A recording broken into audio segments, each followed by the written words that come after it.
Dilsukh Nagar metro station వద్ద ఉద్రిక్తత నెలకొంది. జాబ్ క్యాలెండర్ ను వెంటనే విడుదల చేయాలని డిమాండ్ చేస్తూ నిరుద్యోగ యువకులు రోడ్డుపై బైఠాయించి ఆందోళనలకు దిగారు.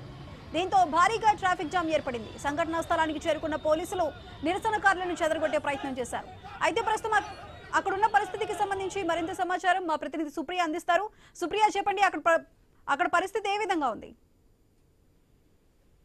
అయితే దిల్సుఖ్ నగర్ మెట్రో స్టేషన్ దగ్గర అయితే సడన్ గా ఒక్కసారిగా అయితే ఉద్రిక్తత వాతావరణం నెలకొందని చెప్పాలి. అయితే ఉదయం నుంచి సైలెంట్ గా ఉన్న విద్యార్థి అయితే ఇప్పుడు జాబ్ క్యాలెండర్ వెంటనే విడుదల చేయాలని చెప్పి డిమాండ్ చేస్తూ అయితే నిరుద్యోగ యువకులు అయితే రోడ్డుపై బైఠాయించారు. అయితే ఇక్కడ పెద్ద ఎత్తున ట్రాఫిక్ కూడా ఏర్పడడంతో మాత్రం ఇటు దిల్సుఖ్ నగర్ నుంచి ఎల్బీ నగర్ వెళ్లాలన్న రహదారిలో వచ్చి అంటే ఇటు సికింద్రాబాద్ వచ్చే రహదారి కూడా మొత్తం బ్లాక్ అయి ఉండడంతో మాత్రం వాహనదారులు కూడా తీవ్రంగా ఇబ్బంది పడుతున్నారు. ఇక్కడ ఈ నిరసనతో అయితే ఎక్కడ చూసినా మనకైతే ఇక్కడ ప్రజెంట్ అయితే భారీగా ట్రాఫిక్ జామ్ ఏర్పడింది. ఇంకా వాహనదారులు అయితే గంటల పాటు ఇక్కడ ఇరుక్కుపోయిన పరిస్థితి కూడా మనకు కనిపిస్తుంది. అయితే వెంటనే స్పందించి పోలీసులు అయితే సంఘటన స్థలానికి చేరుకొని ఎవరైతే నిరుద్యోగులు వాళ్ళు నిరసన చేస్తున్నారో వాళ్ళని పంపించాలన్నప్పటికీ ట్రై చేసినప్పటికీ కూడా ఇంకా కూడా ఇక్కడ నిరుద్యోగులు అయితే వెళ్ళట్లేదు. అయితే ఇక్కడ కూడా ట్రాఫిక్ కి సంబంధించేందుకైతే ఆ ట్రాఫిక్ పోలీసులు క్లియర్ చేస్తున్నప్పటికీ కూడా ఇక్కడ వీళ్ళు పెద్ద ఎత్తున ధర్నా చేయడంతో మాత్రం ఇక్కడ ట్రాఫిక్ కి కూడా అంతరాయం ఏర్పడింది. అయితే ట్రాఫిక్ కూడా ఇటు క్లియర్ అవ్వకపోవడంతో మాత్రం ఇక్కడ భారీగా ఇబ్బంది కనిపిస్తుంది.